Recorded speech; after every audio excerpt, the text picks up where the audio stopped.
Today, we're diving into one of the most interesting shifts in global finance, the movement of wealth from the UK to the Middle East, and especially to the UAE. Across London and beyond, more high net worth individuals are quietly packing up their assets and heading east. And you can see it in the headlines, after Nikolai Stronsky, the co-founder of UK digital bank Revolut, said last week that he officially shifted his tax residency from the UK to the UAE. For him and others, higher UK taxes, the end of the non-dom regime, the stricter rules on offshore holdings are changing how global investors think about where they base their wealth. Looking at the numbers, the UK is projected to lose more millionaires than any other country in a decade. On the flip side, reports suggest the UAE is poised to welcome nearly 9,800 millionaires this year alone. How?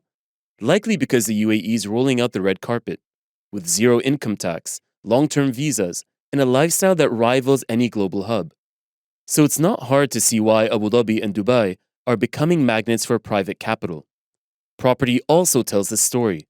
In Q2 of this year, British investment in Dubai homes surged by 62% year-on-year. Property also tells the story. In Q2 of this year, British investment in Dubai homes surged by 62% year-on-year, with UK buyers at the top of the list of foreign purchasers in the emirate for the first time since 2023. So much is happening, but what is really driving these shifts? Is it just a tax story, or a sign of something bigger happening in global wealth management?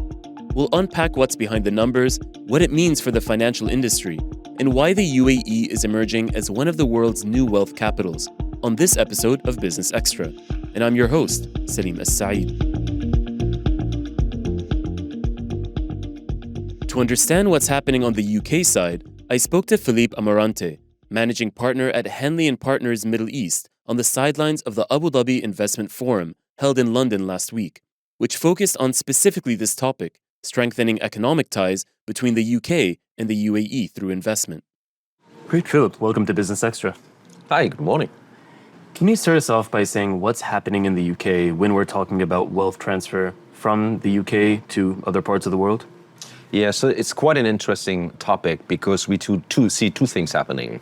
On one side, and that's not a secret anymore, I guess, right? A lot of people are leaving the country, and there are various reasons that we maybe can dive in later. On the other hand, there's also people coming, though.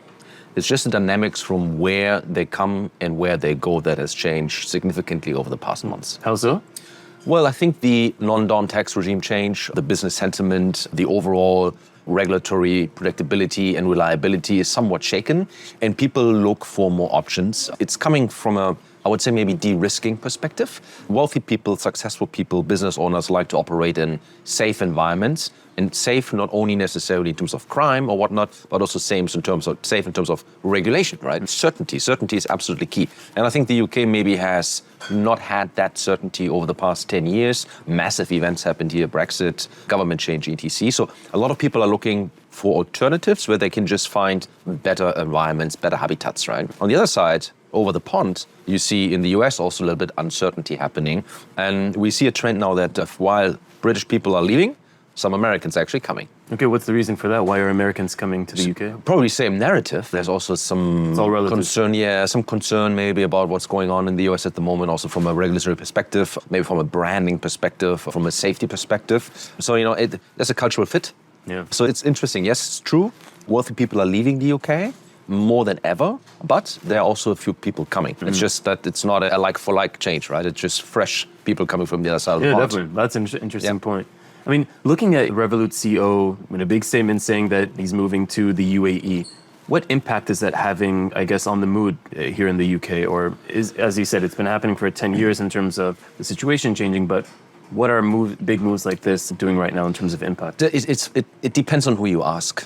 And I get different signals, right? But I lived here 7 years, a couple of years ago. And I remember that London felt like it was a matter of sentiment, a bit of an emotional sort of feeling. It was a mood, as you said before, that this is the center of the universe. And I don't think anyone would actually confirm that anymore. And as a practitioner, we have clients here calling our offices around the world and saying, hey, Philippe, we're going to have a plan B. This doesn't work for us anymore. It's just one thing too many. And I think that's probably the key driver. There's a lack of confidence, perhaps. Again, it comes back to You want your wealth being protected. You want your family being protected, your assets, your business. And don't get me wrong. I mean, from a rule of law, the UK is still one of the best jurisdictions in the world. But you add up all the other things where your neighbor is leaving and then your neighbor on the right side is leaving. Then you ask yourself, maybe it's time to pack my bag. Yeah, exactly. It's kind of just, I guess, dispelling a certain image. And as you said, it's not the center of the universe. There are other places to do business. It seems like it's communicating that as well. Yeah, 100%. And how would you quantify this? So, I mean, you mentioned it's been happening for 10 years, but what's happening now in terms of numbers, in terms of movement that you're seeing? So we actually do have a tracker for that. It's our Global Wealth Migration Report, Henley Partners. And we do have certain trend lines there where we can quantify how many wealthy people are actually using investment migration programs, such as the UAE's Golden Visa, right? And where they actually start relocating by using such initiatives. And there's the number at the moment that the UK is actually losing out. So more people are leaving the UK, significantly more than actually wealthy people coming. Do you have any percentages like from the report? Well, it's tens of thousands of people. Yeah. Okay. So there's an upcoming UK budget meeting, I believe on the 26th, correct, of November? And is that supposed to address, I believe it's going to address concerns about talent and capital flight. Do you see any expected decisions coming out of that meeting will change the direction that things are going at the moment?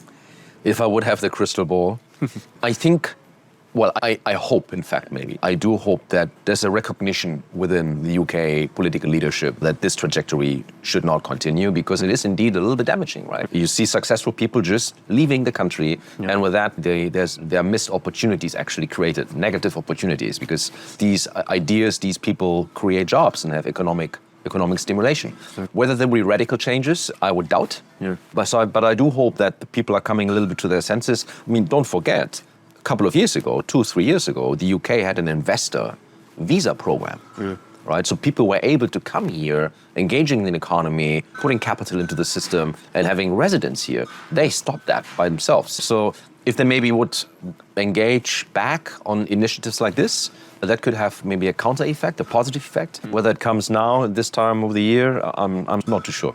Yeah, and it seems like it's the ease of settling in is not as it was before. And then do you see that the decision makers around this are taking it seriously from the UK side? That are they addressing these issues, hence the upcoming meeting? I think it's a deep political, philosophical conversation. I think in the space that we are operating within, particularly in Europe and European countries, not everybody always likes the idea that someone can come somewhere easy by, let's say, engaging with via capital or making economic contributions and therefore having residency rights. It's a matter of political flavor, I guess, composition.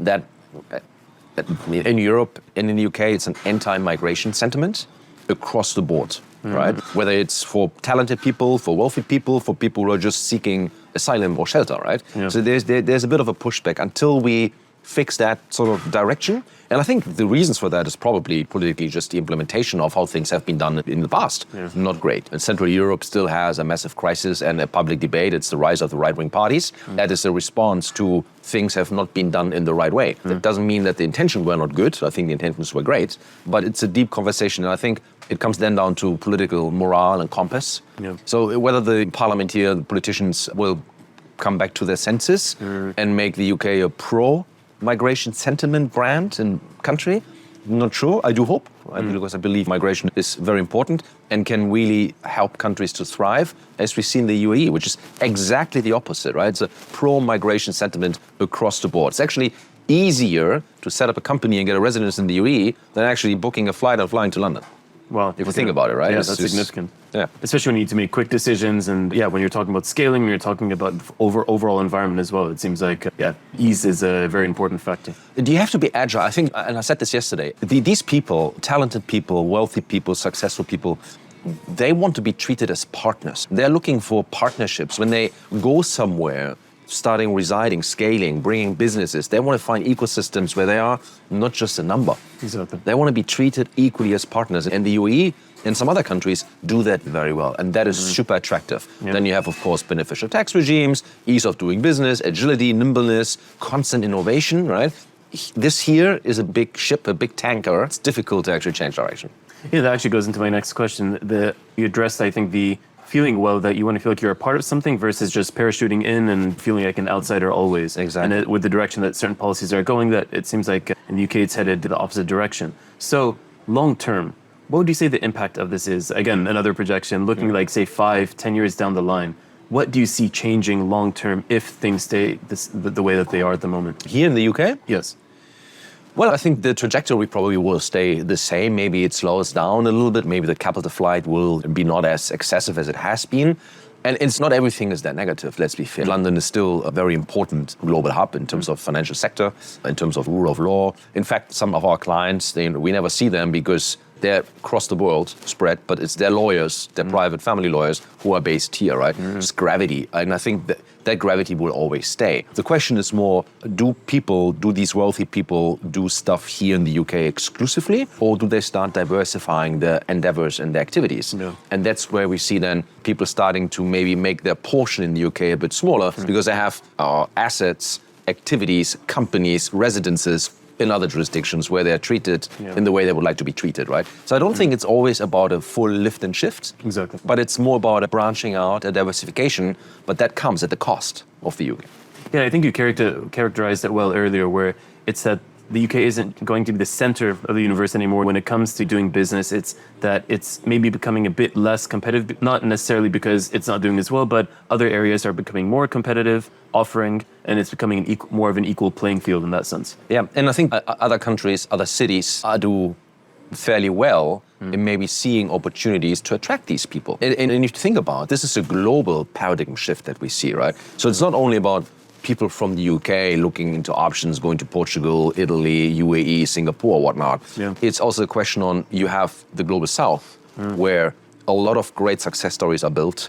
Africa, Asia, these people are also looking then to diversify. True. Is then the UK their first choice? Yeah. Maybe it's not. I mean, they find maybe alternatives somewhere else. So it comes a little bit at a double cost. It's not only about people that you lose out, it's also people that you never actually get in anymore. Yeah. And 10 years, maybe that would have been different. Great. Yeah, it's just that things are changing and it's becoming a more globalized world. Great. So thanks for joining us. Yeah, welcome. Thank you.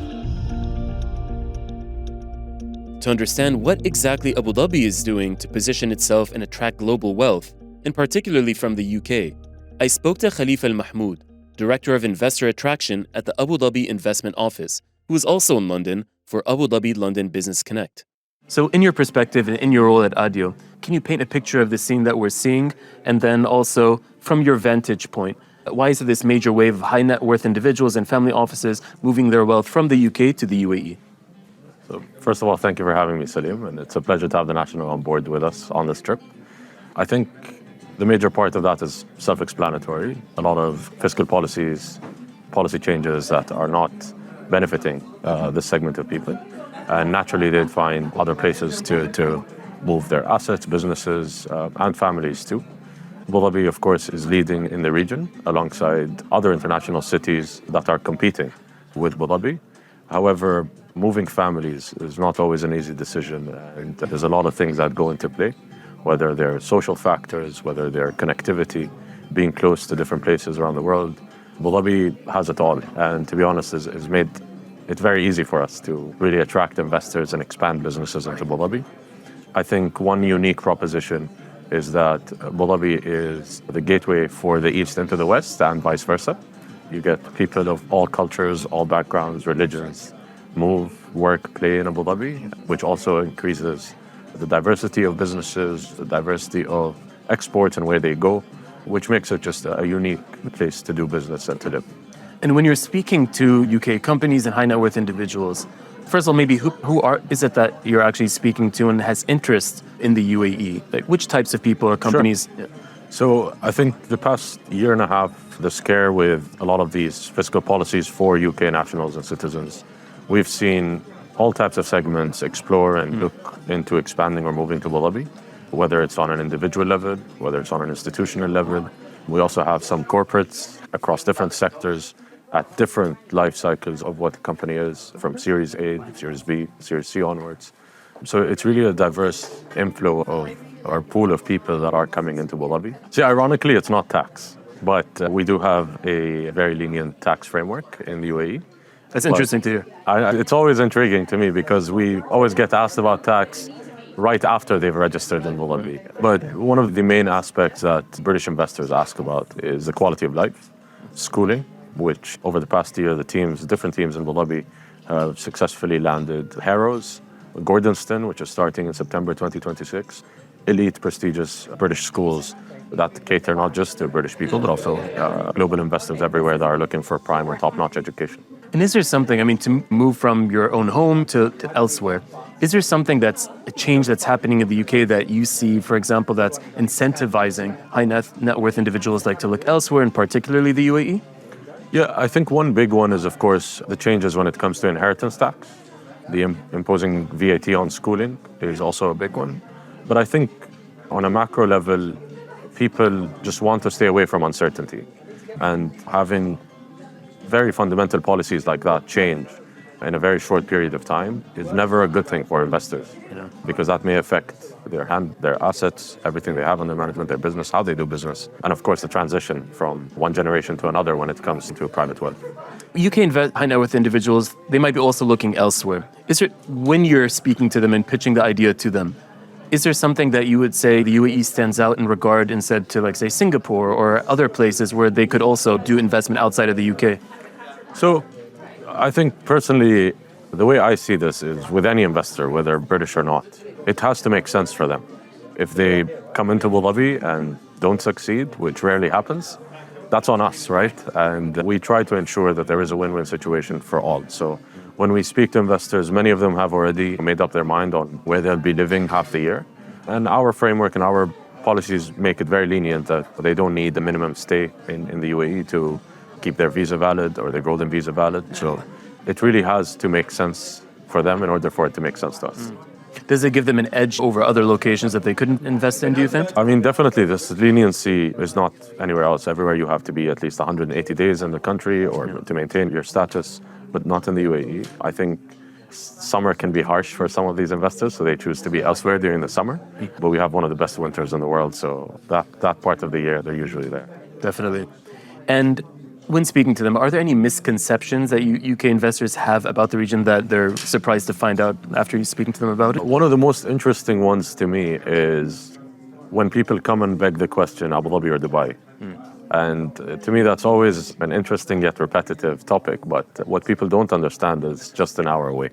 You could be living in Dubai and you don't have to choose yourself in Abu Dhabi or doing business in Abu Dhabi, or the other way around. Another is maybe not from the UK, but from other parts of the world. The distance is to the UAE as a whole is obviously a misconception that a lot of people have. But that's an advantage or an edge for them because you could reach. So we have access to $3 trillion of GDP just on an 8-hour flight from Abu Dhabi, which is, what a lot of these companies want, what a lot of these institutional investors want, and individuals, because it gives them access to a large pool of population. This year compared to last year, what volume of wealth transfer have you seen from the UK to the UAE? So not just the UK, I think we've had a very good year this year. We've seen a 50% increase in number of companies registered in Abu Dhabi from different markets. I think there is also more diversity in the origination of these companies. How so? Where are they coming from? Last year, I think we have very Europe-focused and very little China-focused. So that those two countries were probably the top two originating countries. To this year, we've seen a lot of traction from India. We've seen a lot of traction from countries in Western Europe like Spain and Portugal, which we haven't seen before. We've also had more momentum with US markets and US companies compared to last year. So looking 5 years ahead, what kind of UK investor or business do you expect to be most active in Abu Dhabi, whether tech founders, family offices, or institutional capital? Sure. I think it'll be a mix of all what you mentioned, but I think primarily financial services companies who are already there will have an edge in 5 years in comparison to new entrants to the market. Family offices, definitely, just because of one, the access that they get typically entering Abu Dhabi from either Abu Dhabi Investment Office or other government entities, but it's also because it will start making more sense to their portfolio company. Thanks for listening to this episode of Business Extra from The National. Make sure to check out The National's podcast wherever you stream. This episode was produced by our podcast editor, Du'a Farid. Arthur Edison is our audio engineer, and I've been your host, Salim Essaid.